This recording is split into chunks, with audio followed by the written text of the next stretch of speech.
भगवत प्रसादो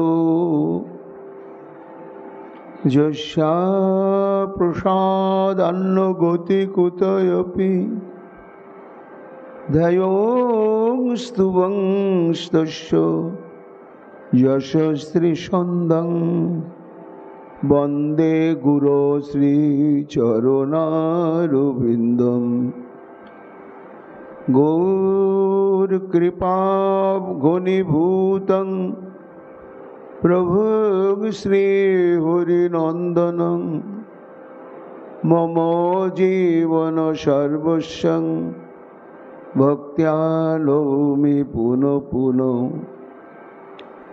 राधा कृपामयं वपुं श्रीगुरुदिनतारकं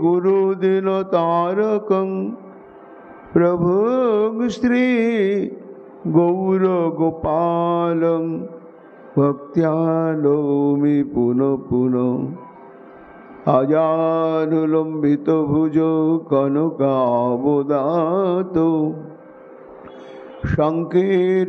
संकीर्तनैकपितरो कमलायताक्षो विश्वाम्भरो द्विजवरो जुगधर्मपालो वन्दे जगत् प्रियकरो करुणावतारो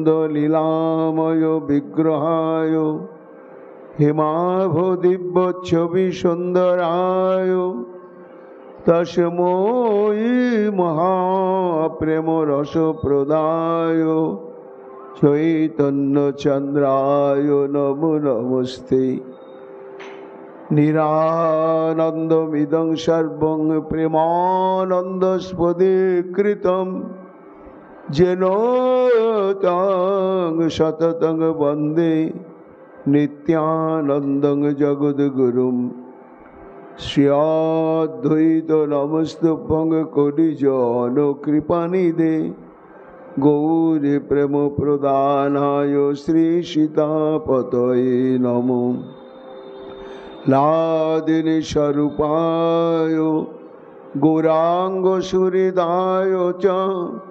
भक्तशक्तिप्रदानाय गदाधर नमस्तुते प्रणमामि श्रीवासं तमाद्दं पंडितं मुदा श्रीगौरांगकृपापात्रं कीर्तनानन्दमानसम् गौरी प्रेम प्रदायैव सर्वत्र समदर्शिने नारायण सुताय च श्रीमन्नरहरये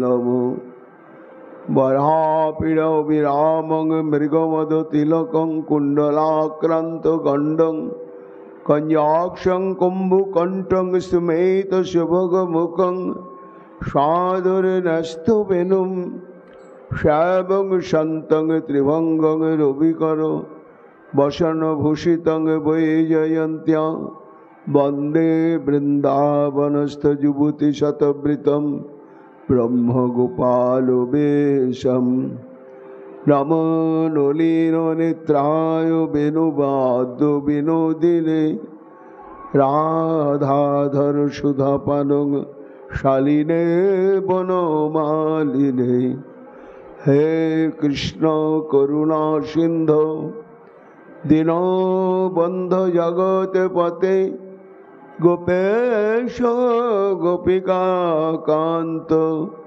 राधाकांत नमोस्तुते मुखं करोति वाचालं पंगुं लंघयते गिरिं यत्कृपातमहं वन्दे परमानन्दमाधवम् तप्तो कांचन गौरांगी राधे वृंदावनेश्वरी वृषभानुसुते देवी त्वां नमामि हरिप्रिये महाभावस्वरूपातं কৃষ্ণ প্রিয়া বরিয়সী প্রেমে ভক্তি প্রদে দেবী রাধিকা তং নমাম্যহম বন্দে নন্দ ব্রজ স্ত্রীণাং পাদরেণুমভিঘ্নসৌ যশাং পুরী কথোদ্গীতং পুনাতে ভুবনত্রয়म्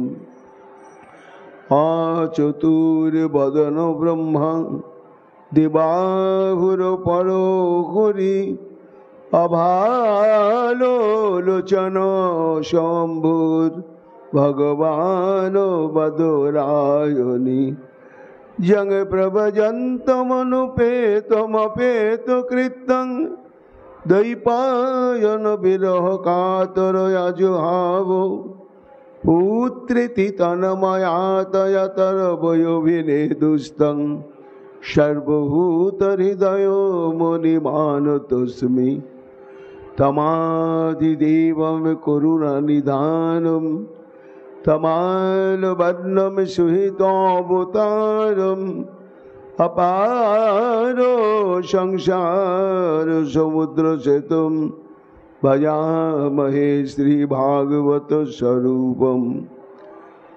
বঞ্ছাকল্পতরুভ্যশ্চ কৃপা সিন্ধুভ্যেব চ পতিতানাং পাবনেভ্যো বৈষ্ণবেভ্যো নমো নমো। জয় রূপ সনাতন ভট্ট রঘুনাথ শ্রীদেব গোপাল ভট্ট দাস রঘুনাথ ভক্তি ভরে বন্দি ছয় গোসাইয়ের চরণ যাহা হইতে বিঘ্ন নাশ অভীষ্ট পূরণ।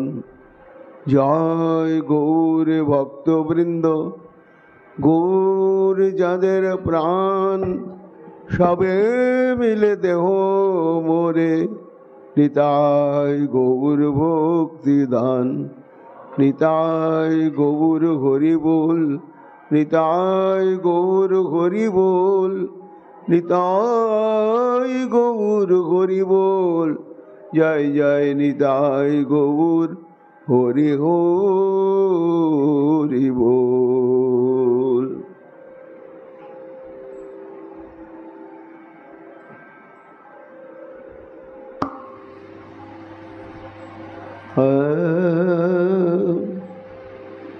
ও বলো বলো না সই না বলিবি মোরে ও বলো বলো না সই না বলিবি মোরে গৌরাঙ্গ চাঁদের ছাড়িতে নারিব আমি গৌরাঙ্গ চাঁদের ছাড়িতে নারিব আমার পরানো গেলে আমি গৌরাঙ্গ চাঁদের ছাড়িতে নারিব আমার পরানো গেলে আমি দণ্ডে 10 না দেখিলে মরে দণ্ডে 10 না দেখিলে মরি আর বলিবি তোরা আমি দণ্ডে 10 না দেখিলে মরি কি আর বলিবি তোরা আমার ধর্ম করম কুলের ভরম আমার ধর্ম করম কুলের ভরম সকলে নাশিল গোরা সকলে নাশিল গোরা আমার ধর্ম করম কুলের ভরম ওগো সকলি নাছিল গোরা সকলি নাছিল গোরা আমি গৌরাঙ্গ লাগিয়া বনবাসী হব গৌরাঙ্গ লাগিয়া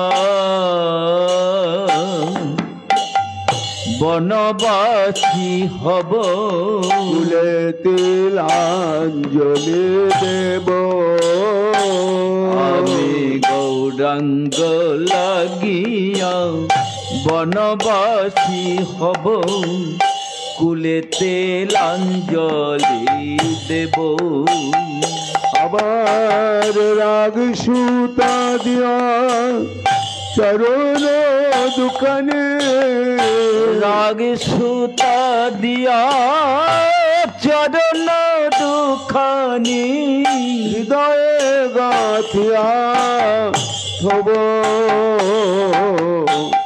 হৃদয়ে গাথিয়া থব আমি রাগ সুতা দিয়া চরণ দুখানি হৃদয়ে গাথিয়া থব হৃদয়ে গাথিয়া থব আমি যে মনে করি গৌরাঙ্গ পাশরে এই মনে করি গৌরাঙ্গ পাশরি নয়ন মুদিয়া থাকে আমি যেই মনে করি গৌরাঙ্গ পাশরি নয়ন মুদিয়া থাকি ওই সোনার বরণ পুরুষ রতন ওই সোনার বরণ পুরুষ রতন আমার হিয়ার মাঝারে দেখে হিয়ার মাঝার দেখি সোনার বরণ পুরুষ রতন আমার হিয়ার মাঝারে দেখি হিয়ার মাঝারে দেখি হাতে বলে গোরা না যায় পাশরা এই বলি গোরা না যায় পাশরা কি জানি কি বাসে এই বলি গোরা না যায় পাশরা কি জানি কি বাসে আকাশ পাতাল চাহিয়া দেখিতে আকাশ পাতাল চাহিয়া দেখিতে আমার সকলি গৌরাঙ্গ সকলে গৌরাঙ্গ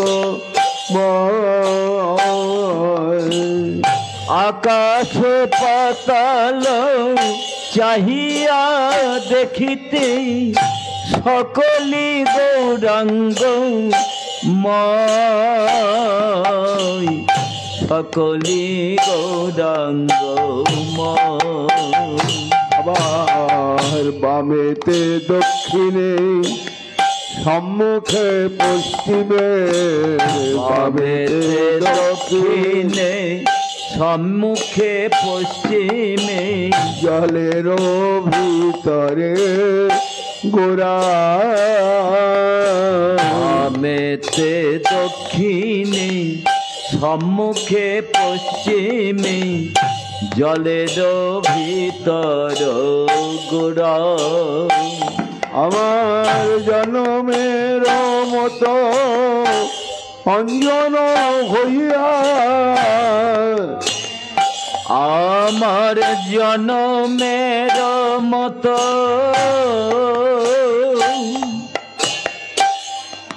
প্রাণ সজনী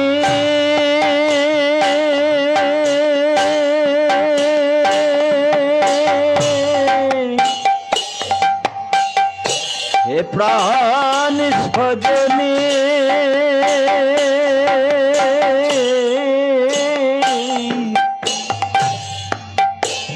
সজনী রে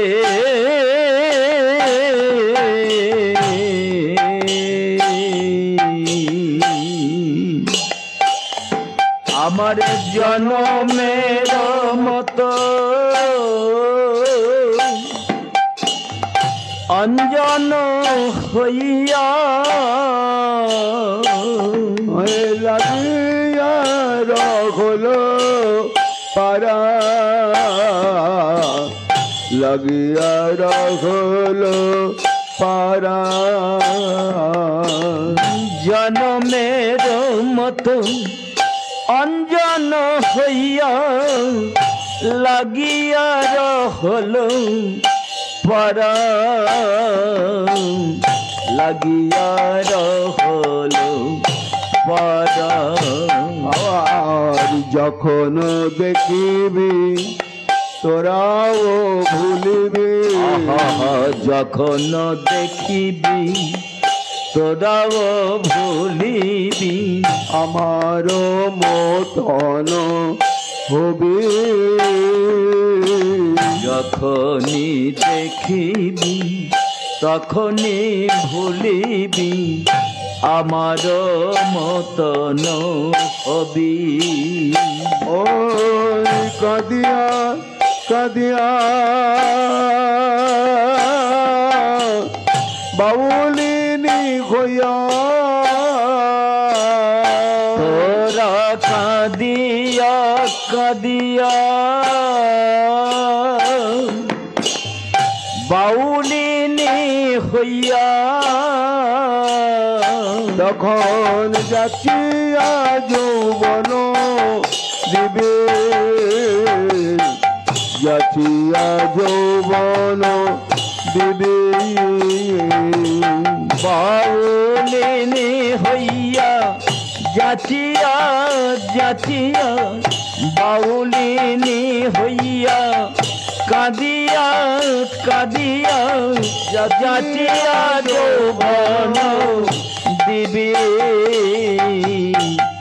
যাচিয়া যৌবন দিবি তখন পরালো সহিতে টানাটানি হবে পরাণ সহিতে টানাটানি হবে গরলে ভরিবে দেখা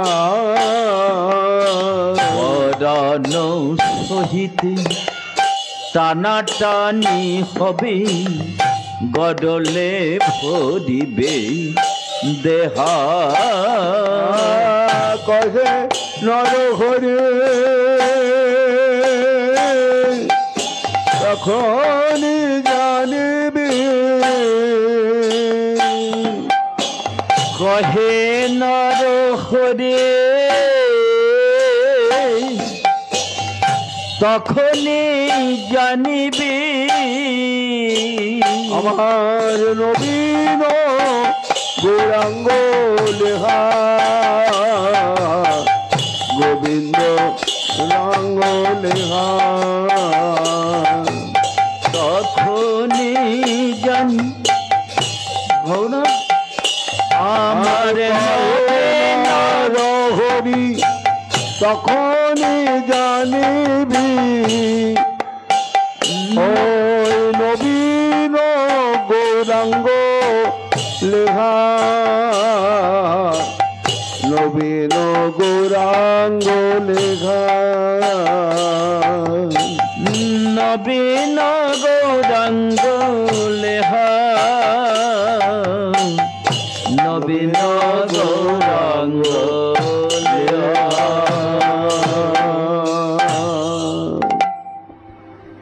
রাধা রানী কি জয় শ্রী শ্রী ভাগবত মহাপুরাণ কি জয়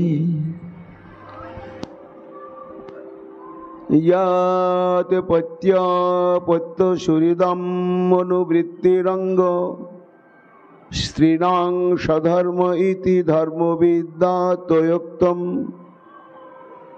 অস্তবম এতদ উপদেশ পদে তৈষে পৃষ্ঠ তবাংস্তনুভৃতং কিল বন্ধুরাত্মা।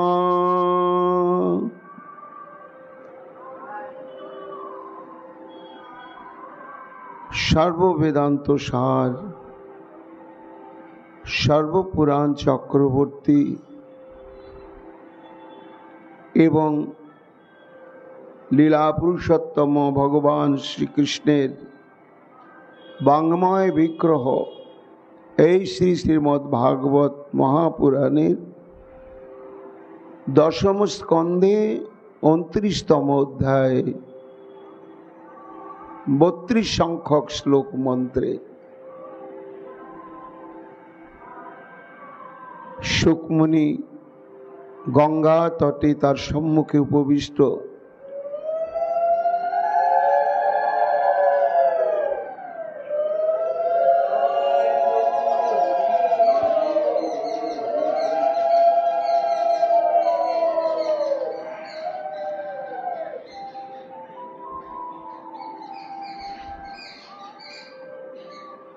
মহারাজ পরীক্ষিত সর্বলীলা মুকুটমণি মহারাস লীলা বর্ণনা করে চলেছেন। সমস্ত রসের বাঞ্ছা পূরণের লীলাই হচ্ছে মহারাস লীলা। ভগবান ও পিতারাত্রি শারদুৎফুল্ল মল্লিকা বিক্ষরন্তং মনশ্চক্রে যোগমাম উপাশ্রিতা। শ্রী গোবিন্দ আমার সেই প্রতিশ্রুত শারদীয় পূর্ণিমা রজনী সমাগত দেখে অখণ্ড মণ্ডলাকার পূর্ণচন্দ্র সমুদিত হয়েছে, মনে পড়ে গেল রাসলীলা স্মৃতি। তাই তিনি সেই মুহূর্তেই শতকোটি গোপীর কাছে আমন্ত্রণ বার্তা পাঠিয়ে দিলেন, জগৌ কলং বামদিশাং মনোহরাম। আর কৃষ্ণ অনুরাগিনীগণ সর্বকর্মের মধ্যে সর্বকর্তব্য দায়িত্ব পালনের মধ্যেও তারা মন এবং কান পেতে রেখেছেন শ্রী গোবিন্দের দিকে। কখন তার অমোঘ আমন্ত্রণ আসবে, আর ঠিক সেই আমন্ত্রণ এসে পৌঁছালো। সঙ্গে সঙ্গেই সর্বধর্মান পরিত্যাজ্য, এবং যেটি কখনো বাস্তবে ভাবা যাবে না, সেটি কি না, তাদের জড় দেহটাকেও যখন বাধা প্রাপ্ত হলেন তখন জড় দেহটাকেও তারা ত্যাগ করে চিদানন্দময় রাসলীলার উপযোগী দেহে শ্রী গোবিন্দের সান্নিধ্য প্রাপ্ত হলেন। এইভাবে নিত্য সিদ্ধা, সাধন সিদ্ধা সমস্ত গোপিকাগণ সমাগত হয়েছেন। গোবিন্দের মনের বাসনা এদের অন্তঃকরণে আমার জন্য কি পরিমাণ প্রেম আছে এরা কখনোই ব্যক্ত করে না, কোনো পরিস্থিতিতেই ব্যক্ত করে না।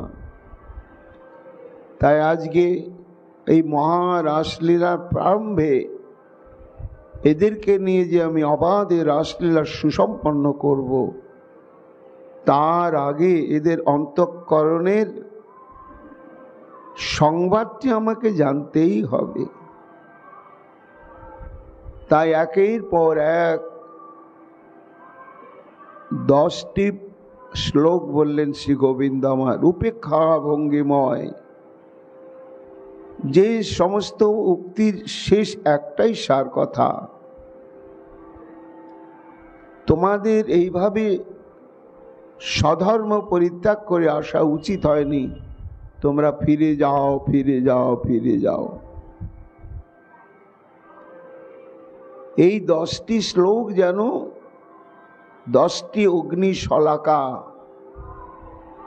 আর 10 দিক থেকেই যেন গোপিকাগণের হৃদয়ে অগ্নি সংযোগ করে দিলেন শ্রীকৃষ্ণ। তারপরে গোপিকাগণ মরমে মরে গেলেন, নীরব নিথর নির্বাক হয়ে তারা মূর্ছিত প্রায় চিত্তপুত্তলিকার ন্যায় দাঁড়িয়ে থাকলেন। তারপরে ধীরে ধীরে বক্তব্য বলতে শুরু করলেন। গোবিন্দ বলেছেন যে দেখো, এই যে তোমরা আমাকে বললে পূর্ব শ্লোকে, মৈবং বিভ অর্হতি ভবান গদিত নৃশংসং সন্তজ্য সর্ববিশংস্তব পাদমূলম। এ বিভ, তোমার উদারতার বিভূত, তোমার করুণার বিভূত, তোমার দয়াগুণের বিভূত, তাই তুমি বিভু, তোমার উচিত হচ্ছে না এমন নিষ্ঠুর বাক্য প্রয়োগ করে আমাদেরকে হতাশ করে প্রতিনিবৃত্ত করা। যদি বলো কেন, না সন্তজ্য সর্ববিষয়ান, ত্যায্য নয় সন্তজ্য, অর্থাৎ মন প্রাণ বাক্যে ত্যাগ করে দিয়েছি, সম্যক রূপেই ত্যাগ করে দিয়েছি। কি ত্যাগ করেছি? বিষয়। সে বিষয়ের উপাদান কি? না দেহ এবং দৈহিক সম্বন্ধ। এক, এই দেহ, আমার দেহ, আমার দেহের সুখ দুঃখ ইত্যাদি সংতজ্য, সেটা ত্যাগ করেছি। আর দৈহিক, তাও আবার দুটো ভাগ। একটা হচ্ছে দেহ সম্পর্কিত স্বামী শ্বশুর শাশুড়ি পুত্র পরিজন পিতা মাতা স্বজনবৃন্দ, আবার এই দেহকে কেন্দ্র করে বিত্ত বৈভব ইত্যাদি। এই সমস্তই আমরা একেবারে সম্যক রূপে পরিত্যাগ করে সব সমর্পিয়া একমন হইয়া নিশ্চয় হইনু দাসী। তোমার পাদমূলে আমরা আত্মসমর্পণ করলাম। হে প্রীতম, তুমি বিভু, তাই আমাদের প্রতি এইরকম বাক্য প্রয়োগ করা তোমার উচিত হচ্ছে না। এই গোপীগণের প্রথম মুখ খুলে তারা এই কথাটাই বললেন। তার উত্তরেই যেন গোবিন্দ মুখে বললেন না, কিন্তু চোখের চাহনিতে এবং হস্তাদির অভিনয়ে যেন একটা বক্তব্য গোপীগণের কাছে গিয়ে পৌঁছালো, তাদের কথার একটা প্রতি উত্তর। সে কি প্রতি উত্তর? বলে একই কথা, গোপীগণ তোমরা আমার কাছে বারবার বারবার নিবেদন করছো যে তোমরা ধৈর্য লজ্জা কুল শীল মান ভয় সব ত্যাগ করে আমার কাছে আত্মসমর্পণ করেছো।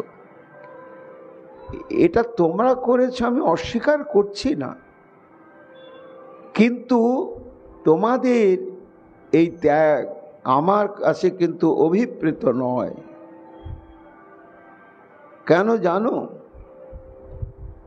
না? সব কিছু ত্যাগ করা যায়, স্বধর্মকে ত্যাগ করা যায় না কখনো। স্বধর্মকে যদি ত্যাগ করা যায় তাহলে তার কিছুই থাকে না। সেই জন্য আমার কাছে এইসব ত্যাগ করাটা বড় গুরুত্বপূর্ণ নয় গোপীগণ। আমার কাছে এটা অনভিপ্রেত তোমাদের এই স্বধর্ম ত্যাগ। যদি বলো স্বধর্ম কি না, তোমরা হচ্ছে স্ত্রী জাতি, তাদের মধ্যে তোমরা অনেকে বিবাহিতা আছো, আবার কিছু কুমারী আছো। তা কুমারী বা বিবাহিতা যাই থাকো, তোমরা হচ্ছে স্ত্রী জাতি। এই স্ত্রী জাতির স্ত্রী ধর্ম আছে। সেই ধর্মটা হচ্ছে কি? ভর্তু শুশ্রূষণং স্ত্রীণং পর ধর্ম হি অমায়া। স্ত্রী জাতির স্বধর্ম হচ্ছে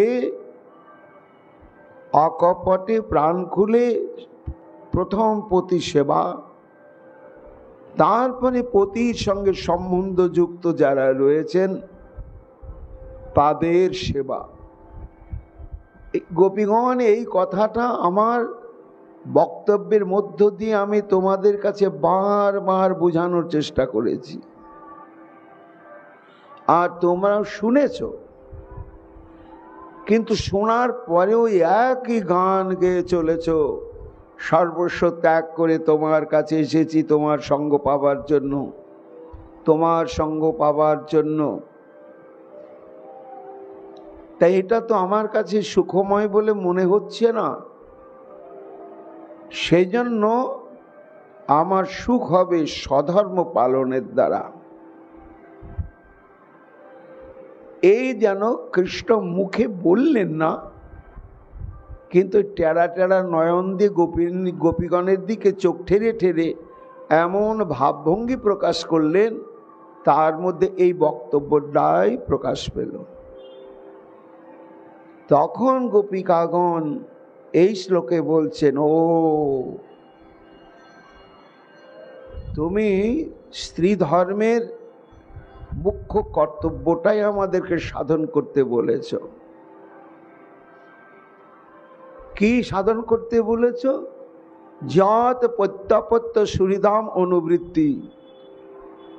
সম্বোধন করছেন অঙ্গ, হে প্রেমাস্পদ, হে প্রিয়তম, তুমি আমাদের অন্তরের আত্মার হতেও তুমি আমাদের প্রিয়তম। তা তুমি যে বলছো পতি এবং পুত্র, পতির সম্বন্ধযুক্ত যত আত্মীয় স্বজন, তাদের প্রাণ ভরে সেবা করাই স্ত্রীণাং স্বধর্ম। এটাই তো তুমি বলেছ। আর বলবেই বা না কেন? ধর্মবিদা, তুমি হচ্ছে মূর্তিমন্ত ধর্ম। ধর্মের প্রবক্তা বললে ভুল হবে, তুমি সাক্ষাৎ ধর্ম। তো যখন সাক্ষাৎ তুমি ধর্ম, তা তোমার মুখে এই রকম ধর্মের উপদেশটা সাজে, আর আমরাও সেটা প্রতিবাদ করছি না। আমরাও মনে প্রাণে সেটাই অন্তঃকরণে মেনে নিয়েছি। মেনে নিয়ে আমরা তো সেই তোমার উপদেশটি বাস্তবায়িত করবার জন্যই আমরা এখানে উপস্থিত হয়েছি। যেই কথা বলেছেন গোপীগণ, আর গোবিন্দ ওই টেরা টেরা নয়ন দিয়ে কটপট করে তাকাচ্ছেন। তার মানে এটা কি হলো? আমি বললাম যে স্ত্রী ধর্ম, তোমাদের সংসারে স্বামী আছে, পুত্র ইত্যাদি তাদের পরিচর্যা, আর এই আদেশটা পালন করতে এসেছো আমার কাছে, তার মানে আমি সব। গোপীগণ বলছেন হ্যাঁ, অস্তেব মেতদ উপদেশ পদে তৈষে পৃষ্ঠ। তোমার যে পতি পুত্র স্বজন সেবার যে আদেশ, সে আদেশটা তোমাতেই কার্যকরী, অন্য কোথাও নয়। কেন নয়? পৃষ্ঠ, তুমি সর্বজীবের সবার আত্মার তুমি প্রিয়তম। তবাংশ তনুভৃতাং, এই অনন্তকোটি ব্রহ্মাণ্ডে যত দেহধারী প্রাণী রয়েছে তাদের একমাত্র তুমি আত্মা। প্রাণীগণের দেহের কোনো মূল্য নেই, সেই দেহের অন্তরালে যে তুমি আত্মস্বরূপে সাক্ষী স্বরূপে বিরাজ করছো, সেই আত্মা তুমি। কাজে ধর্মশাস্ত্র জানো তুমি, উত্তম পণ্ডিত, নানা ধর্ম বেদশাস্ত্র তোমাতে বিদিত। তে কারণে কইলে নারী ধর্ম উপদেশ, প্রতিবন্ধু সুত সেবা কহিলে বিশেষ। ওই পরম ধর্ম সত্য নারী কুলে সব সমর্পেল তোমার চরণ কমলে। তোমার আদেশটাই পালন করার জন্যই তো আমরা এখানে অপেক্ষা করে দাঁড়িয়ে রয়েছি। যদি বলো সেটা কেমন কথা, না তুমি সে পরমগতি বন্ধুহিতকারী, সর্বধর্ম তোমাতে স্থাপিল ব্রজ। তোমাকে সেবা করলেই হয়ে যায়। কেন হয়? দেখো শাম, আমার আলাভোলা গোবর ঘোটা গোয়ালিন, কিন্তু তুমি তো মানবে যে দুটো মত আছে, একটা কর্মবাদ আর একটা ব্রহ্মবাদ বা ঈশ্বরবাদ। এখানে স্বামী সেবা পুত্রকন্যা পালন ধর্ম বটে, কিন্তু এই ধর্মের দ্বারা কি আত্মার মুক্তি ঘটে? আত্মার পরাগতি লাভ হয় না? তা হয় না। সেই পরাগতি লাভ করবার জন্যই ব্রহ্মবাদ বা ঈশ্বর উপাসনা করার প্রয়োজন আছে। তাহলে পতি সেবার উদ্দেশ্য হচ্ছে ওই ঈশ্বর উপাসনা। পুত্রের আত্মীয় স্বজনের পরিচর্যার সেবা হচ্ছে ঈশ্বর উপাসনার কারণ। তা যে কারণের দ্বারা স্বামী পুত্র সেবাদি করব, সেই ঈশ্বরের সান্নিধ্য যদি প্রাপ্ত হয়ে যায়, তাহলে ঈশ্বরকে তুষ্ট করার জন্য স্বতন্ত্র আবার ঈশ্বরকে পরিত্যাগ করে প্রতিসেবা করার তো কোনো মূল্য নেই। মহারাজ পরীক্ষিত শুনতে শুনতে বলছেন, গুরুদেব, এই যে আলাভোলা গোবরঘাটা গোয়ালিনী, এরা কোনো শাস্ত্র অনুশীলন করেনি, অধ্যয়নও করেনি, কিন্তু মনে হচ্ছে গুরুদেব তাদের এই বক্তব্যটা খুব গুরুত্বপূর্ণ। তা কৃপা করে বলুন, এই বক্তব্যের অন্তর্নিহিত তাৎপর্যটা কি? তখন সুকমণি বলছেন, হ্যাঁ আছে তাৎপর্য। কেন জানো না? মহাজন বলছেন, ভুক্তি মুক্তি সিদ্ধি কামে সুবুদ্ধি যদি হয়, গাঢ় ভক্তি যোগে তবে কৃষ্ণের ভজয়। এই ভুক্তি মুক্তি সিদ্ধি কারা? বর্ণাশ্রম ধর্ম যারা অনুশীলনে কাতর একাগ্র, এই বর্ণাশ্রম ধর্ম পালনের যাদের আগ্রহ, তাদের মধ্যেই এই ভুক্তি মুক্তি সিদ্ধিকামী পড়ে যায়। এই বর্ণাশ্রম ধর্ম পালনের দ্বারা কখনো আরাধ্য ভগবান ব্রজেশ তনয়স্তধাম বৃন্দাবনম, এই সর্বারাধ্য শিরোমণি গোবিন্দের প্রীতিবিধান করা যায় না, প্রসন্নতা বিধান করা যায় না, তাকে প্রেমরজ্জুতে বন্ধন করা যায় না, তাকে বশীভূতও করা যায় না, একেবারেই যায় না। কেন না? জ্ঞান কর্ম যোগে কৃষ্ণ নহে বশ, কৃষ্ণ বশ হেতু এক প্রেম ভক্তি রস। তাই ভক্তি মুক্তি সিদ্ধি কামী সুবুদ্ধি যদি হয়, গাঢ় ভক্তি যোগে তবে কৃষ্ণের ভজয়। শোনো মহারাজ পরীক্ষিত, তোমার মনে আছে কি ভাগবত আমি যখন বক্তব্য শুরু করি তখন তুমি আমায় একটা প্রশ্ন করেছিলে যে গুরুদেব, কোন দেবতার উপাসনা করলে কি কি শক্তি বা কি কি ঐশ্বর্য প্রাপ্ত হওয়া যায়? সৌন্দর্য, মাধুর্য, আয়ু, ধন, বিত্ত, বৈভব, মান সম্মান, প্রতিপত্তি, কোন কোন দেবতাকে? তোমাকে একে একে আমি সব বলেছিলাম। শেষে যখন আমি বক্তব্যের উপসংহার করছিলাম তখন একটা কথা বলেছিলাম, পরীক্ষিত মনে আছে? অকাম সর্বকাম বা মোক্ষ কাম উদারধি তীব্রেণ ভক্তি যোগেন যাজেত পুরুষঙ্গ পরম। অর্থাৎ অকাম, যার কোনো কামনা বাসনা নেই, সর্বকাম, ইহলৌকিক পারলৌকিক যত রকম বাসনা তার আছে, কিংবা মোক্ষকামী, তাদের এই কামনা বাসনাগুলো নিয়েও যদি ভক্তিযোগের সঙ্গে পরম পুরুষ গোবিন্দকে ভজন করেন তখন তাদের কৃষ্ণ প্রেম ভক্তিরই উদয় হয়। তাদের আর বর্ণাশ্রম ধর্ম অনুশীলনের কোনো প্রয়োজন থাকে না। এই তত্ত্বটি গোপীগণের বক্তব্যের মধ্য দিয়ে প্রকাশিত হয়েছে মহারাজ পরীক্ষিত।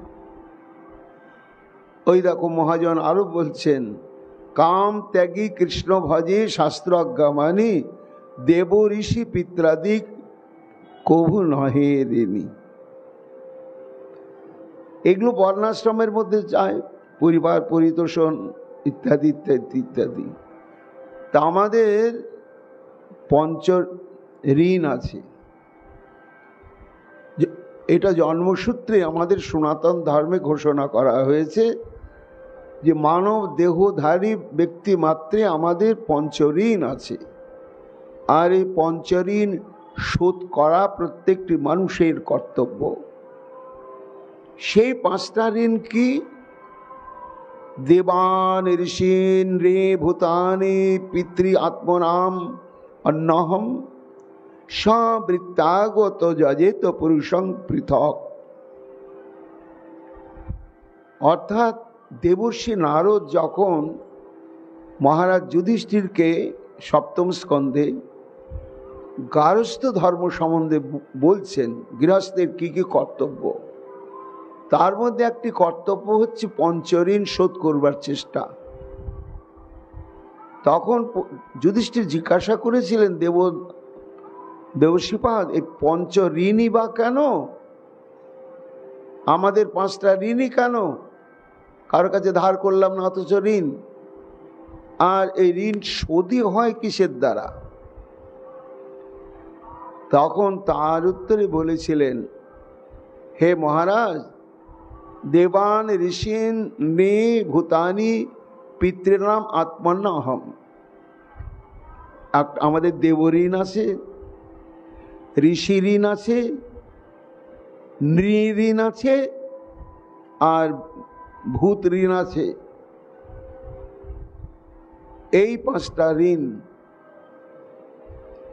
সেটি কেমন না? দেবঋণ আছে। এই যে যখন রৌদ্র হওয়ার দরকার, শীত হওয়ার দরকার, গরম হওয়ার দরকার, বর্ষা হওয়ার দরকার, এটা মানুষই চেষ্টায় হয় না। আমাদের সনাতন ধর্ম বলছেন যে ভগবান এই সমাজকে সংরক্ষণ করবার জন্য এক একটা দেবতার উপরে দায়িত্ব দিয়ে রেখে দিয়েছেন। এই সমস্ত দেবতাগণ মানুষের কল্যাণের জন্য যখন হাওয়া দরকার, যখন রোদের দরকার, যখন বৃষ্টির দরকার, ঠিক তেমনভাবে সরবরাহ করে তারা কৃষ্ণের জীবের সেবা করছেন। তা দেখো মহারাজ, জল নেই, যদি ডিপ টিউবওয়েল থেকে জল আমি আনতে যাই তো পয়সা দিয়ে কিনতে হবে। এমন সময় আকাশ থেকে এমন ঝমঝমে বৃষ্টি নামলো যে তাতে আমার একেবারে সব সমাধান হয়ে গেল। তা এই কিনতে গেলে তো জলের পয়সাটা দিতে হতো, কিন্তু এই যা দেবতাগণ যে বৃষ্টিটা দিলেন, তাহলে তার প্রতিদান তো আমাদের কিছু দেওয়ার দরকার আছে। এইভাবে ভগবান দেবতাগণের মাধ্যমে আমাদের প্রাকৃতিক সম্পদের দ্বারা সবসময় যে পরিষেবা করছেন, তার জন্য আমাদের দেবতার কাছে ঋণ হয়। এই ঋণটাকে বলা হয় দেবঋণ। এই ঋণটা শোধ হয় কিসে? না, শাস্ত্র বলছে যজ্ঞাদির দ্বারা। যজ্ঞানুষ্ঠানে যখন আহুতি প্রদান করা হয়, হবন করা হয়, তখন দেবঋণ শোধ হয়। তারপরে দ্বিতীয় ঋণ আছে আমাদের ঋষি ঋণ। ঋষি ঋণ কি না, এই সমস্ত যে ঋষিগণ, বেদে ঋষিগণ, ত্রিকালজ্ঞ ঋষিগণ, এরা বই লিখে বাজারে বিক্রি করে টাকা রোজগারের জন্য বেদ উপনিষদ পুরাণ লিখেন নাই।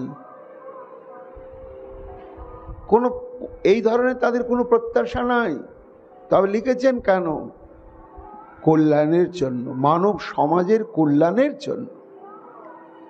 যে মানুষ পারমার্থিক জ্ঞান শূন্য, সংসার অরণ্যে কোথায় ঘাসে ঢাকা কুয়ো আছে, সে বুঝতে পারবে না, চিনতে পারবে না, জানতে পারবে না, আর ওইখানে গিয়ে পড়লে চিরকালের জন্য অন্ধকূপে চলে যাবে, তার মানব জীবনটাই ব্যর্থ হয়ে যাবে। এই জন্য শাস্ত্র দিক দর্শন করে দিয়েছে সংসারের স্বরূপ কি, কোথায় ঘাসে ঢাকা কুয়ো আছে, কোথায় বিপদ আছে, কোথায় সুপদ আছে, কিভাবে উদ্ধার পাওয়া যাবে। এই বেদ পুরাণ লিখিল শাস্ত্র আমাদের এই পারমার্থিক জ্ঞান লাভ করে যাতে আমরা বিপদাপন্ন না হই, মায়াবদ্ধ হয়ে না পড়ি, নরকগামী না হই, তার জন্যই ঋষিগণ এই সমস্ত করেছেন।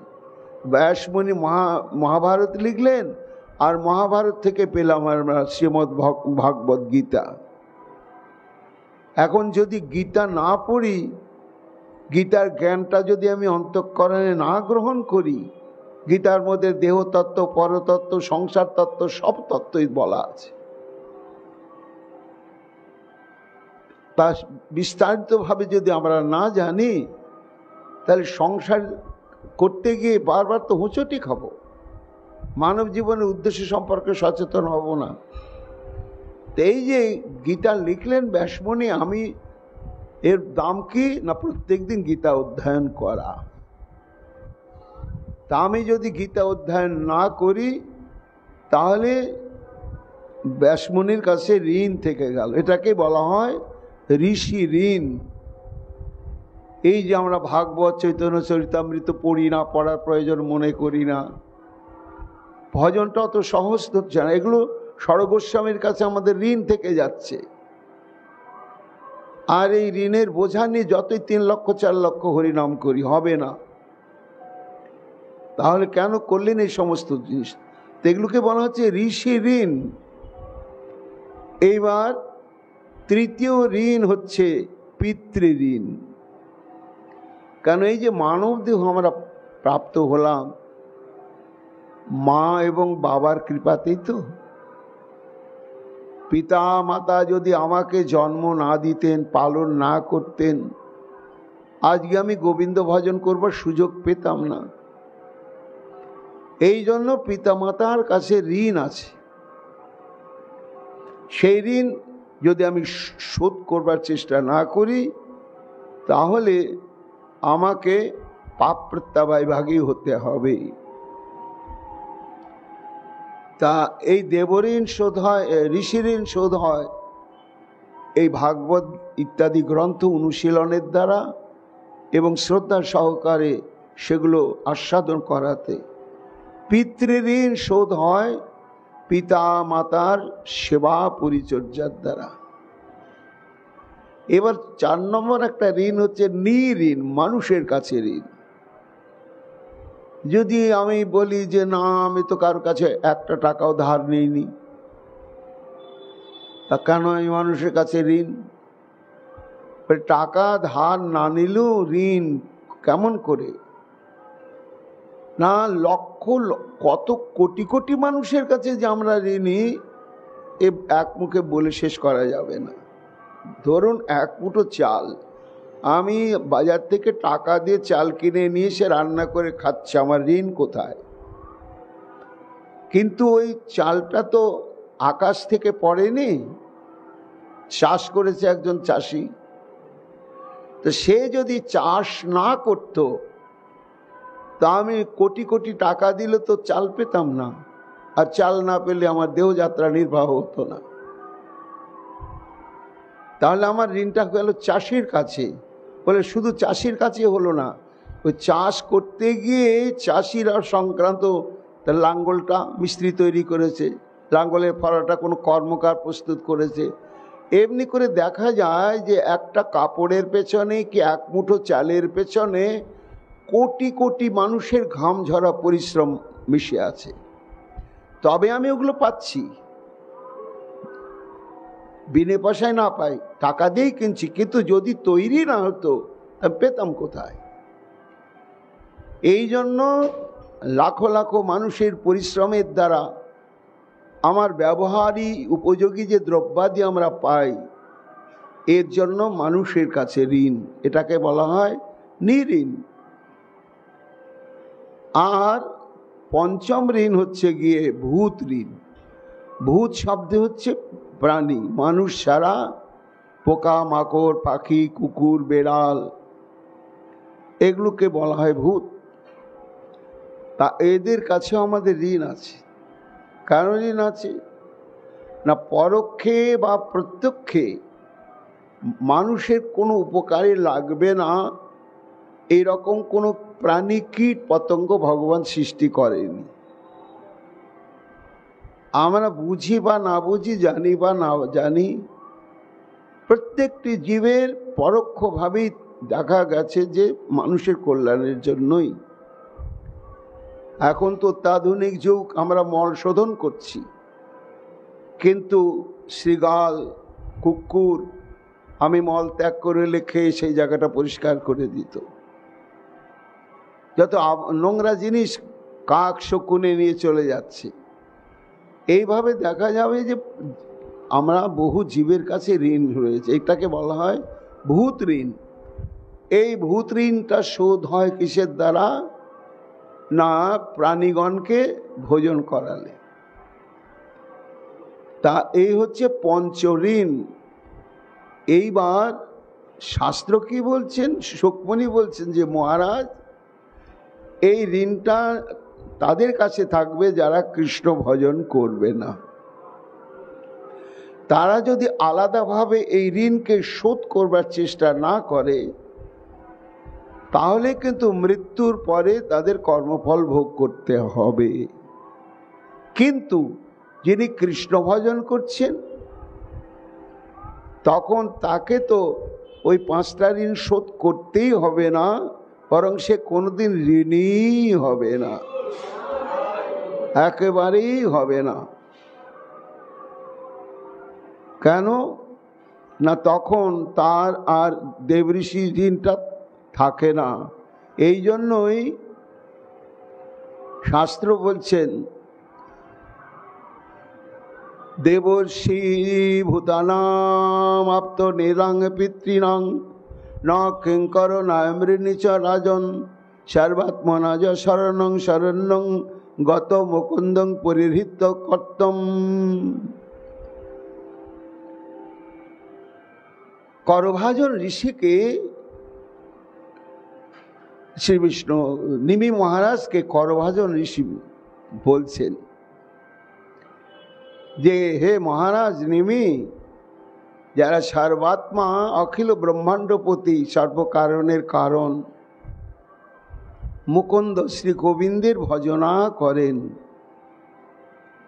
তার প্রসন্নতা বিধানের জন্যই সর্বাত্মকভাবে যারা সবসময় ভক্তি মিশ্রিত প্রচেষ্টা নিয়ে আছেন, তাদেরকে স্বতন্ত্রভাবে এই 5টা ঋণ আর শোধ করতে হয় না, তারা 5টা ঋণে ঋণী হয় না। এই তত্ত্বটাই গোপীগণের বক্তব্যের মধ্য দিয়ে প্রকাশিত হয়েছে। হে মহারাজ পরীক্ষিত, এই যে গোপিকাগণ বললেন যে শ্যাম তুমি এখন ধার্মিক হয়েছ ভাই, আগে ছিলে ব্রজে প্রসিদ্ধ নবনীত চৌরং, এখন কত ধর্ম কথা শিখেছ, তা আমরাও ধর্ম পালন করবার জন্যই তো এসেছি, তোমাকে উপেক্ষা করে নয়। কেন? তোমাকে সেবা করলে সব সেবা হয়ে যায়, আর আত্মীয় স্বজনকে স্বতন্ত্রভাবে সেবা করার দরকার হয় না। কেমন ভাবে হয় না? যথা তরুর মূল নিশাচরণে তৃপ্পতি তৎস্কন্দ বুচ শাখা প্রাণ উপহার আছে যতেন্দ্রিয়া নাম তথা অর্হণ মুচ্ছুতের যা। যেমন গাছের গোড়াতে জল দিলে গাছের ডালপালা লাখো লাখো কোটি কোটি পাতা সব জল পেয়ে যায়, আলাদা আলাদাভাবে কাউকে জল দিতে হয় না। তা যিনি প্রাণ ভরে গোবিন্দকে প্রসন্ন করবার জন্য দেহ মন ইন্দ্রিয় সমস্ত বিত্ত বৈভব দিয়ে সেবা করছেন, তার আর স্বতন্ত্রভাবে এই পিতা মাতা ইত্যাদি দায়িত্ব সে যদি পালন করতে নাও পারে, সেটাই গোবিন্দ বলে দিয়েছেন সর্বধর্মান পরিত্যাজ্য। এই সর্বধর্মান বলতে পুত্রের পুত্র ধর্ম আছে, পিতার পিতৃধর্ম আছে, স্ত্রীর পত্নী ধর্ম আছে, স্বামীর স্বামী ধর্ম আছে। গোবিন্দ বলছেন সব পরিত্যাজ্য, সব পরিত্যাগ কর। কিন্তু পরিত্যাগ করলে হবে না, পরিত্যাগ করলাম কিন্তু গোবিন্দ ভজন করলাম না, তাহলে হবে না। সর্বধর্মান পরিত্যাজ্য মামেকং শরণং ব্রজ। আমাতে পূর্ণ শরণাগতি নিতে গিয়ে যদি এই সমস্ত ত্যাগ করতে হয়, তাতে যে পাপ প্রত্যাবায় হবে, অহং তং সর্বপাপে ভোমুক্ষয়ী মাসুচ। এই হচ্ছে গোপিকাগণের বক্তব্যের মধ্যে সার কথা বেরিয়েছে। শ্রী গোবিন্দ শুনছেন, বাহ, তোমরা তো ভালোই তত্ত্ব শিখেছ গোপীগণ, এমন যুক্তিজাল বিচার করে বললে যে সত্যি যুক্তি তো কাটা যাবে না, কিন্তু এটা তো তোমাদের মন গড়া কথা, তোমাদের বিচারবোধের কথা। তা তোমাদের এই বিচারবোধের কথাটা আমি মানতেও পারি, নাও মানতে পারি। এ কোনো বিচারজ্ঞ ত্রিকালজ্ঞ ঋষিগণের কথা কি? এই যেন গোবিন্দ এই ধরনের একটা কিছু যেন ইঙ্গিতে প্রশ্ন ছুড়ে দিলেন গোপিকাগণের কাছে। তখন গোপিকাগণ বলছেন কুর্বন্তি হি রতিং কুশলাস আত্মন নিত্য প্রিয়ে প্রতিসুতাদিভির আদিতই কিম তন্ন প্রসিদ্ধ বরেদেশ্বর মাস্ম সিন্দা আসাং ধৃতাং তৈ চিরাদরবিন্দ নেত্র। শোনো হে শ্যাম, তুমি আমাদের প্রতি একটু প্রসন্ন হও। কেননা শোনো, এই যে তুমি পতি পুত্রাদি সেবা পরিচর্যার কথা বললে, এটা স্ত্রী ধর্ম, আমার তোমার কথাটাকে কেটে দিচ্ছি না, কিন্তু বলো তো পতি পুত্রাদি আত্মীয় স্বজন কি যে সেবা করে তার সমস্ত আশা আকাঙ্ক্ষা পূরণ করে দিতে পারবে? না না, পরিণাম দুঃখ ছাড়া কিছুই নয়। তারা শোক মোহ দুঃখের মধ্যেই ফেলে দেয় না, এটা বস্তু ধর্ম। তাদের মধ্যেই জিনিসগুলো আছে, আর তাদের সঙ্গে সম্পর্কযুক্ত হলে ওগুলো ভোগ করতে হয়। তাই অজ্ঞবুদ্ধি নারী মোরা না বুঝি বিচার, হেন যদি বলো তত্ত্ব কহিব তাহার। বড় বড় মহাজন যতেক মহাজনে, সর্বধর্ম তেজি ভজে তোমার চরণে। আমি সব দেখিনু যে সে সুপ্রমাণ, তে কারণে সর্বধর্ম কইলু সমাধান। প্রতিশ্রুত ভজনে কেবল দুঃখ সার, আরতি ভঞ্জন নাম চরণ তোমার। সুসুদয় হও প্রভু না ছাড়িও আর, আশা ধরি গোপীগণ আছি চিরকাল। গোপীগণ বলছেন আমাদের মত নয় এটা হে শ্যাম সুন্দর। কাদের জানো? কুর্বন্তী হে রতিং কুশলা স আত্মন নিত্যপ্রিয়। অর্থাৎ যে সমস্ত কুশলগণ আছেন, কুশল কাদেরকে বলা হয়? যারা আত্মতত্ত্বজ্ঞান সম্পর্কে সচেতন, অভিজ্ঞ। তা সেই আত্মতত্ত্বজ্ঞানী কুশলগণ তারা কুর্বন্তী হি রতিং, তোমাকেই তারা ভজন করে, ভক্তি পোষণ করে। কেন না? তুমি হচ্ছে সবার নিত্য প্রিয় এবং নিত্য স্বরূপ। তোমার অস্তিত্বে সবার অস্তিত্ব, তোমার অস্তিত্ব না থাকলে কারো অস্তিত্ব নেই। এবং তারাও জেনেছে যে জীবের আত্যন্তিক দুঃখ, মা বাবা ছেলের আত্যন্তিক দুঃখ দূর করতে পারে না, পুত্র বা পুত্রবধূ পিতা মাতার আত্যন্তিক দুঃখ দূর করতে পারে না। এই সামাজিক ক্ষেত্রে স্বামী স্ত্রীর আত্যন্তিক দুঃখ দূর করতে পারে না, স্ত্রী পারে না স্বামীর আত্যন্তিক দুঃখ করতে। পরিণাম এটা দুঃখদয়ী। এই জন্যটা আমাদের মন্তব্য নয়, এটা যারা কুশলা তাদের। কেমন জানা? যারা সারাসার বিবেক কুশল, তার নাম শুনবে, নাম শুনলে তোমাকে বিশ্বাস করতে হবে ভাই। গোপীগণ গোবিন্দ ভাবছে বাহ, আমি ভেবেছিলাম এরা গোবর ঘাটায় গোয়ালেনি, কিন্তু ভেতরে ভেতরে তো অনেক সন্ধান রেখেছে। বলে সেই সারাসার বিবেক কুশল ব্যক্তিকে যারা পরমহংস। পরমহংস এমন একটি জাতীয় হাঁস, দুধ আর জল একসঙ্গে দিয়ে দিলে জলটা ফেলে রেখে দুধটাই গ্রহণ করে নেয়। তো সংসারে সার এবং অসার আছে, এই বিচার করে যারা সারকে চিনতে পারে এবং সার গ্রহণে অভ্যস্ত হয়ে গেছে, তাদেরকে বলা হয় সারাসার বিবেক কুশল ব্যক্তি। তা তাদের মধ্যে অন্যতম, তুমিও নতমস্তকে মেনে নেবে, সে হচ্ছে গর্গাচার্য। গোবিন্দ ভাবছে এই রে, এমন একজনের নাম বলে দিলে আর কাটা যাবে না। গর্গাচার্য কি বললেন শোনো, আমরা একটু শুনেছি, পরম্পরাক্রমে শুনেছি ভাই। তুমি যখন জন্মগ্রহণ করলে, আবির্ভূত হলে, তখন তোমার সম্পর্কে শ্রী সারাসার বিবেক কুশল মুনি গর্গাচার্য বললেন, হে মহারাজ, পুরাণেন ব্রজপতে সাধব দস্যু পীড়িতা অরাজকে রক্ষ মানা জিজ্ঞুর দস্যুন সমেধিতা। এই যে তোমার সন্তানটি এসেছে, এ অতীত অতীত অতীত যুগে যখন বারবার স্বর্গের অধিপতি ইন্দ্র দস্যু কর্তৃক, অসুর কর্তৃক পরাভূত হয়ে পীড়িত হতো, তখন ইনি গিয়ে রক্ষা করতেন এবং ইন্দ্রের শক্তি সঞ্চার করতেন।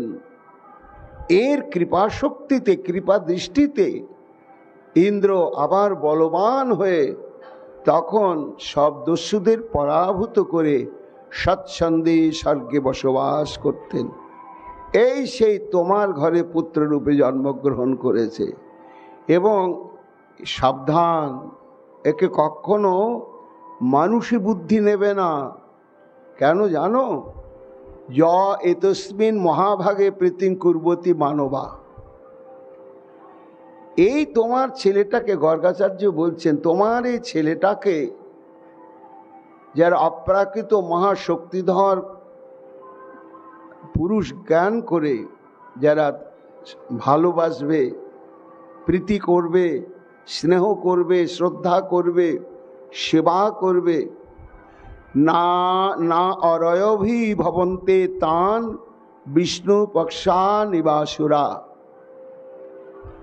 তাদের ইহকাল পরকালে কোনো শত্রুই তাদের কোনো কিছু করতে পারবে না।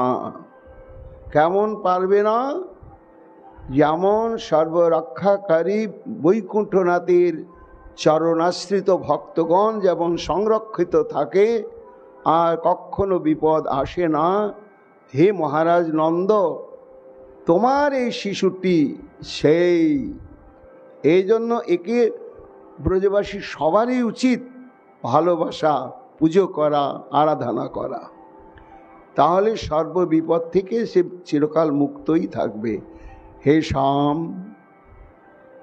এটা আমরা বলিনি, এটা গর্গাচার্যের উক্তি যে তোমাকে প্রীতি করলে সব বিপদ কেটে যাবে। তা আমরা তো নিজে কানে শুনেছি, আর এটি সারা বৃন্দাবনে সুপ্রচারিত। সেই বিশ্বাসের বশবর্তী হয়ে তো আমরা ছুটে এসেছি তোমার কাছে। এই জন্য আর তুমি যে বললে ওই পতি সুতাদেবীর আর দ্বিতই কে? কেন? পতি পুত্রাদি নানাভাবে দুঃখপ্রদ। যদি তারাও দুঃখ না দেবে ঠিক আছে, কিন্তু সে তো অনিত্য। আমি যতদিন বাঁচব ততদিন কি আমার স্বামী আমাকে রক্ষণাবেক্ষণের দায়িত্ব নেবে? তা তো নিতে পারবে না। কেন? তার পরমায়ু যখনই শেষ হবে ততক্ষণ আমাকে ছেড়ে চলে যাবে। তখন আমার দায়িত্ব কে নেবে? তখন তো আমার জীবনটা দুঃখে ভরে উঠবে।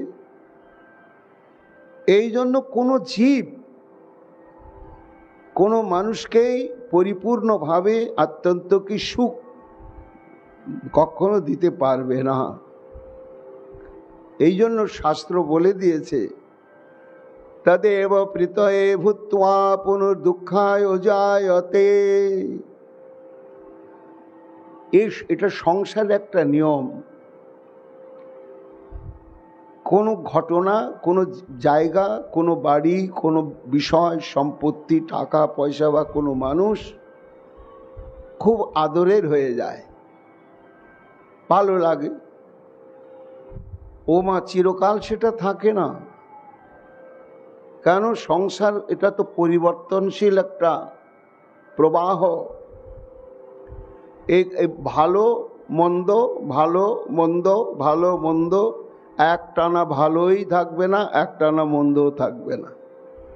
এই জন্য তদিব প্রীতয়ে ভূত্বা, কিছুদিন খুব ভালো লাগবে, পুনর্দুঃখায় জায়তে। আবার ঘটনার পরিপ্রেক্ষিতে এমন বেদনার সৃষ্টি হবে, সহ্য করা যাবে না। তদিব কোপায় হত্যা, এটা প্রকৃতির বৈশিষ্ট্য। কোনো মানুষকে দেখলে গা জ্বলতে শুরু করে, কিন্তু সে কিন্তু আমাকে কিছু ক্ষতি করে না, অথচ দেখলেই গা জ্বলতে শুরু করে দেয়। কেন করে? এর কারণ খুঁজে পাওয়া যাবে না। আমার দেখা গেল যে লোকটাকে দেখলে আমার গা জ্বলে যাচ্ছিল, ঘটনা প্রভাবে আবার এমন পরিবর্তন হয়ে যেতে পারে যে সেই লোকটাকে ছাড়া আমি থাকতেই পারি না। গোপীগণ বলছেন, শ্যাম সুন্দর, তোমাকে পারমার্থিক জ্ঞান আমরা কি বলবো ভাই? এটা হয় কিনা বলো তো? তাহলে সংসার কখনোই কাউকে পরাগতি প্রদান করতে পারে না, আর অত্যন্ত কি সুখ দিতে পারে না। তস্মাৎ দুঃখাত্মকম নাস্তি নৈব কিঞ্চিৎ সুখাত্মকম। এই জড়জগতের স্বামী স্ত্রী আত্মীয় স্বজন যাই বলো, তারা নিরবচ্ছিন্ন দুঃখেরও নয় আর নিরবচ্ছিন্ন সুখেরও নয়। কখনো সুখ কখনো দুঃখ। তা সেই তাদের সেবা করে কি হবে? গোবিন্দ বলছেন, বাহ, তোমরা তো ভালোই তত্ত্বজ্ঞান শিখে গিয়েছ, কিন্তু আমি তো চাইছি না যে এইভাবে তোমরা আমার কাছে থাকো, ফিরে যাও। মুখে বলছেন না গোবিন্দ, মুখে ওই 10টা শ্লোকে যা বলবার বলে দিয়েছেন, এবার ভাবভঙ্গিতে প্রকাশ পাচ্ছে। তখন তার ভাবভঙ্গির ভাষাটা বুঝতে পেরে গোপীগণ বলছেন, বাহ, চেতে বলছ, চিত্তং সুখেন ভবতাভিরতং গৃহেষু জান্নির বিশুদ্ধত করবাবু গৃহকৃত্যে। জানতাম না ভাই তোমাকে, আর তুই মিষ্টি না টক না ঝাল না নোনতা সেটাও কিচ্ছুই জানতাম না। আমরা নিশ্চিন্তে আনন্দেই ছিলাম গো, আপন আপন সংসার নিয়ে। আমাদের সংসারে কোনো ঝগড়াঝাটি অভাব অনটন কিচ্ছু নাই, খুব ভালো ছিলাম, সুখেন ভবতা। এবং আমাদের যে কর্মেন্দ্রিয় সুন্দরভাবে গৃহ পরিচর্যা কর্মে নিযুক্ত ছিল। কিন্তু ভবতাপহৃতম,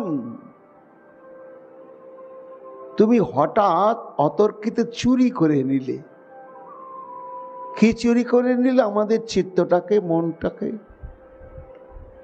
এমন ভাবে চুরি করে নিলে যে আর আমরা তোমার কাছ থেকে মনটাকে উদ্ধার করতেই পারলাম না। আমাদের এই কর্মেন্দ্রিয়গুলো গৃহ কাজেই নিচ্ছিল, কিন্তু এমনভাবে তুমি টেনে, চুম্বক যেমন লৌহ কণিকাকে টেনে নিয়ে আসে, লৌহ কণিকা নিরুপায় হয়ে যেতে বাধ্য হয়, তেমনি তুমি বংশীর ধ্বনিতে এমনভাবে টেনে নিয়ে চলে এলে। এখন আমরা তার যেতে পারছি না, যাওয়ার তো উপায় নেই, চুম্বকের সঙ্গে লেগে গিয়েছি, কাজে আর যাবো কি করে? আর পাদৌ পদং ন চলস্তপ পাদমূলাৎ, আমাদের এই পা তোমার কাছ থেকে আর ঘরমুখ হচ্ছে না। আমাদের যত ইচ্ছা করি পা উঠছে না, পা বলছে আমরা হাঁটবো না, যাবো না ওইদিকে। গোবিন্দ বলছেন, এই রকম হয়ে গেল? হ্যাঁ, তোমার কি করলে জানো? চলিবারে দাও উপদেশ পাথর চাপায়ে পিঠে, আর বুকেতে ছুরির ঘা, তাতে নুনের ছিটে। ডেকে এনে একেবারে পিঠের উপরে 10 কুইন্টাল পাথর চাপিয়েছ, দিয়ে বলছে যা যা যা যা। তো যাবে কি করে? ওই 10 কুইন্টাল পাথরের চাপে তো সে উঠতেই পারছে না। তো তাকে যেতে বললে তার যেমন অবস্থা হয় শাম, আমাদেরকে যে যেতে বলছো আমাদের অবস্থাও তাই। গোবিন্দ বলছেন, ও আমাকে ছাড়া তাহলে হবে না, তাহলে এক কাজ করো গোপীগণ, চলো বাড়িতে চলো, আমিও তোমাদের সঙ্গে সঙ্গে যাই। তাহলে তো তোমাদের পাগুলো ঠিক নিজের বাড়িতে যাবে, একবারে বাড়ি পর্যন্ত আমি তোমাদের সঙ্গে যাচ্ছি। তাহলে আমার সঙ্গে সঙ্গে পা ফেলে ফেলে ফেলে তোমরা যাবে। তখন গোপীগণ বলছেন, শোনো, বলছে ঠিকই, কিন্তু কথং ব্রজমত করবাম কিংবা, তুমি যে আমাদেরকে হাতে ধরে বাড়িতে পৌঁছে দেবে ঠিকই আছে, তো সেখানে গিয়ে আমরা করব কি? কি কর্তব্য? কেন না, কৃষ্ণ নিষেবন ছাড়া আমাদের ইন্দ্রিয়ের কোনো কর্ম নাই। এই যে পঞ্চ কর্মেন্দ্রিয়, পঞ্চ জ্ঞানেন্দ্রিয় সাম, এ তোমার সেবা কর্মে উৎসর্গীকৃত। কাজে সংসারে গিয়ে তো কৃষ্ণ নেই, তো সেখানে আমাদের ইন্দ্রিয়গুলোকে কি করে সার্থক করব? এই জন্য আমাদের আর সংসারে ফিরে যাওয়াও কখনো সম্ভব নয়। গৃহধর্ম নারী ধর্ম কইলে উপদেশ, কহিব তাহার কথা শোনো বিশেষ। গৃহধর্ম কেমতে করিব ব্রজ নারী, তুমি সে হরিলে চিত্ত ধরিতে না পারি। করে কর্ম না করে, হাতে কাজ করে না, না চলে দুই পা, কেমতে বা চলিব ধরিতে নারী গা। আর কোথা বা চলিব কিবা করিব উপায়, সকল হরিয়া তুমি নীলে যদুরায়। সব তুমি হরণ করে নিয়ে নিলে, হে শ্যামসুন্দর, তোমার চরণ থেকে আর আমাদের বঞ্চিত করিও না। গোবিন্দ তখন আবার তাদের দিকে কোনো একটা কথা অভিব্যক্ত করে চাইছেন। এইবার পরবর্তী শ্লোকে গোপীগণ কি বললেন, আগামীকাল আমরা তা শ্রবণ কীর্তন করব। এখনকার মতো ভাগবতী কথা এখানেই বিশ্রাম লাভ করছে।